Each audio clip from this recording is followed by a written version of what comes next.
Welcome to Kannan info Tamil. நம்ம இன்னைக்கு என்ன டாபிக் பார்க்க போறோம் அப்படின்னா, ரெண்டு முக்கியமான டிஃபென்ஸ் அப்டேட் இந்த வீடியோல பார்க்க போறோம். முதல் டிஃபென்ஸ் அப்டேட், கடந்த சில வருடங்களா உலகின் பல நாடுகள் இந்திய ரஷ்ய கூட்டு தயாரிப்பு மிசைலான பிரம்மோஸ் மிசைலை வாங்குவதற்கு போட்டி போட்டு வந்துகிட்டு இருக்காங்க. இந்த பிரம்மோஸ் மிசைல் 2005 வருடத்துல இருந்தே இந்திய முப்படைகள்ல பயன்பாட்டுல இருந்து வருது. ஆனா அப்பொழுதெல்லாம் இந்த நாடுகள் பிரம்மோஸ் மிசைலை வாங்குவதற்கு முயற்சி செய்யல. திடீர்னு எதற்காக இத்தனை நாடுகள் பிரம்மோஸ் மிசைலை வாங்குவதற்கு முயற்சி செய்யறாங்க அப்படின்னு தற்போது கேள்விகள் எழ ஆரம்பிச்சிருக்கு. அதாவது இந்தியா பிரம்மோஸ் மிசைலை வச்சு ஒரு மிகப்பெரிய ராஜதந்திர நகர்வை செய்வதா டிஃபென்ஸ் எக்ஸ்பர்ட் சொல்றாங்க. எதற்காக இத்தனை நாடுகள் பிரம்மோஸ் மிசைலை வாங்குவதற்கு முயற்சி செய்யறாங்க? பிரம்மோஸ் மிசைலோட செயல்திறன் மற்றும் சிறப்பு அம்சங்கள் என்ன?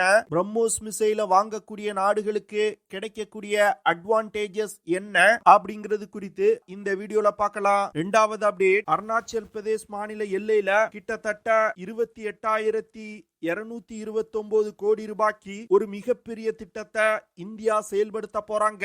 இந்த விஷயம் ஸ்ட்ராட்டஜிக்கலா சீனாவுக்கு ஒரு மிகப்பெரிய பின்னடைவா பார்க்கப்படுது. அது என்ன விஷயம்? இந்தியா சீன எல்லையில இவ்வளவு அதிக செலவு செய்து என்ன திட்டத்தை கொண்டு வர போறாங்க அப்படிங்கிறது குறித்து நம்ம டீடைலா இந்த வீடியோல பார்க்கலாம். கடந்த சில வருடங்களா பிரம்மோஸ் மிசைல்களை வாங்குவதற்கு உலகின் பல நாடுகள் முயற்சி செய்து வந்துகிட்டு இருக்காங்க. திடீர்னு அதிக நாடுகள் பிரம்மோஸ் மிசைலை வாங்குவதற்கு முயற்சி செய்வதற்கு தற்போது உலகில் நடக்கக்கூடிய ஜியோபொலிட்டிக்கல் டென்ஷனும் ஒரு காரணம் அப்படின்னு சொல்றாங்க. Indonesia, Vietnam, UAE, south east ஏசியாவை சேர்ந்த நாடுகள், மிடில் ஈஸ்ட் மற்றும் சில ஆப்பிரிக்க நாடுகள் பிரம்மோஸ் மிசைலை வாங்குவதற்கு முயற்சி செய்யறாங்க. இப்படி பல நாடுகள் பிரம்மோஸ் மிசைலை வாங்குவதற்கு முயற்சி செய்வதற்கு பின்னாடி இந்தியாவுடைய மிகப்பெரிய ராஜதந்திர நகர்வு இருப்பதா சொல்லப்படுது. அதாவது சமீபத்துல இந்தியா பிலிப்பைனுக்கு பிரம்மோஸ் மிசைல 375 மில்லியன் அமெரிக்க டாலருக்கு விற்பனை செஞ்சாங்க. கிட்டத்தட்ட 3 ஸ்குவாட்ரான் பிரம்மோஸ் மிசைல பிலிப்பைனுக்கு இந்தியா விற்பனை செஞ்சிருக்காங்க. இப்படி பிரம்மோஸ் மிசைல பிலிப்பைனுக்கு விற்பனை செய்ததன் மூலம் பிரம்மோஸ் மிசைல பிலிப்பைன் இந்தியாவிடமிருந்து வாங்குவதற்கு முக்கியமான காரணம் சீனாவின் அச்சுறுத்தல்களை சவுத் சைனா சி பகுதியில சமாளிப்பதற்கு. அதாவது இந்தியா இந்த இடத்துல சவுத் ஈஸ்ட் ஏசியால இருக்கக்கூடிய நாடுகளுக்கு என்ன சிக்னலை கொடுக்கறாங்கன்னா, நீங்க சீன அச்சுறுத்தலால் பாதிக்கப்பட்டால் உங்களுக்கு நாங்க உதவ தயாரா இருக்கோம் அப்படிங்கிற சமிக்கைய பிலிப்பைனுக்கு பிரம்மோஸ் மிசைல விற்பனை செய்ததன் மூலம் இந்தியா கொடுத்திருக்காங்க. இதன் காரணமாக தான் இந்தோனேஷியா, வியட்நாம் போன்ற சவுத் ஈஸ்ட் ஏசியா நாடுகள் பிரம்மோஸ் மிசைலை வாங்குவதற்கு முனைப்பு காட்டுறாங்க. அடுத்து உக்ரைன் ரஷ்யா போர் காரணமா ரஷ்யாவால தன்னிடம் ஆயுதம் வாங்கிட்டு இருந்த நாடுகளுக்கு ஆயுத விற்பனை செய்ய முடியல. இந்த விஷயத்தை ஒரு ஆப்பர்ச்சுனிட்டியா பயன்படுத்தி கொண்டு இந்தியா ரஷ்ய ஆயுதங்களை பயன்படுத்தக்கூடிய நாடுகளுடன் பேச்சுவார்த்தை நடத்துறாங்க.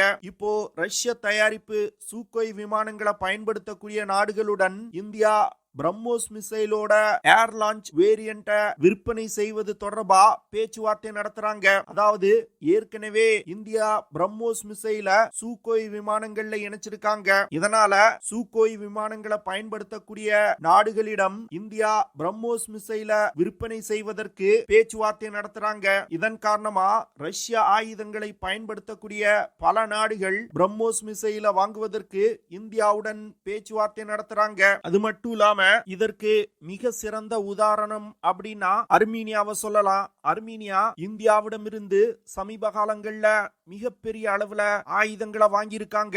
அர்மீனியாவும் பிரம்மோஸ் மிசைல வாங்குவதற்கு பேச்சுவார்த்தை நடத்தி வந்துகிட்டு இருக்காங்க. அர்மீனியா ட்ரெடிஷனலா ரஷ்யாவிடம் இருந்து தான் ஆயுதங்களை வாங்குவாங்க. ஆனா ரஷ்யாவால உக்ரைன் ரஷ்யா போர் காரணமா ஆயுதம் சப்ளை செய்ய முடியல.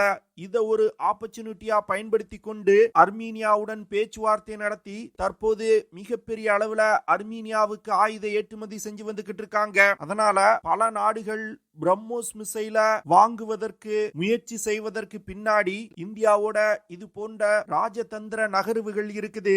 இந்தியா இப்போ என்ன செய்ய முயன்று வந்துகிட்டு இருக்காங்கன்னா, தன்னோட எதிரி நாடுகளால் அச்சுறுத்தப்படும் நாடுகளுக்கு மிகப்பெரிய அளவுல சப்போர்ட் செய்ய ஆரம்பிக்கிறாங்க. அந்த நாடுகளுக்கு ஆயுத விற்பனை செய்வதற்கும் முயற்சி செய்யறாங்க. அதாவது தன்னை ஒரு நெட் செக்யூரிட்டி ப்ரொவைடரா நிலைநிறுத்திக் கொள்வதற்கு இந்தியா முயற்சி செய்றாங்க.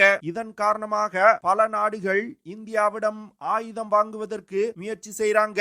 இப்போ இந்தோனேஷியாவை எடுத்துக்கிட்டீங்கன்னா ஒரு சவுத் ஈஸ்ட் ஏசியா நாடு தன்னுடைய மேரிடைம் டிஃபென்ஸ் கேப்பபிலிட்டியை அதிகப்படுத்திக் கொள்வதற்கும் சீனாவின் அத்துமீறல்களை சவுத் சைனா சி பகுதியில எதிர்கொள்வதற்கும் இந்தோனேஷியா பிரம்மோஸ் மிசைல வாங்குவதற்கு முயற்சி செய்றாங்க.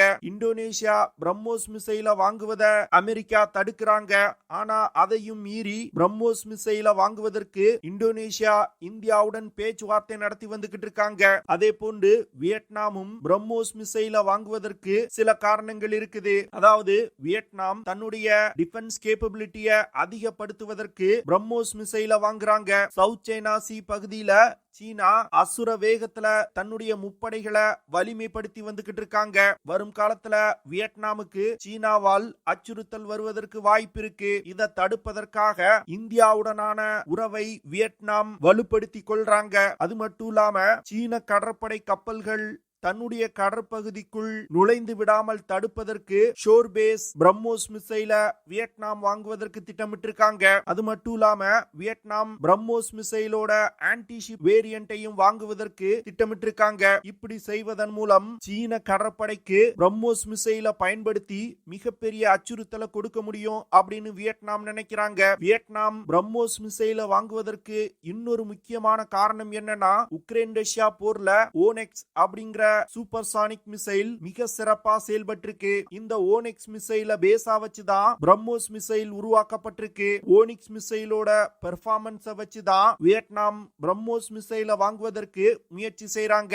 அடுத்து யுஏஇ பிரம்மோஸ் மிசைல வாங்குவதற்கு முயற்சி செய்றாங்க. யுஏஇ பிரம்மோஸ் மிசைல வாங்குவதற்கு பேச்சுவார்த்தை நடத்தி வருவதா பிரம்மோஸ் ஏரோஸ்பேஸ் நிறுவனத்தோட டைரக்டர் சமீபத்துல தான் சொல்லியிருக்காரு. அதனால யுஏஇ பிரம்மோஸ் மிசைல வாங்குவதற்கு இன்னும் சில வருடங்களாகலாம். India, middle east, north Africa, south east Asia போன்ற பல பகுதிகளில் தன்னுடைய மிலிட்டரி கோஆபரேஷனை விரிவுபடுத்துறாங்க.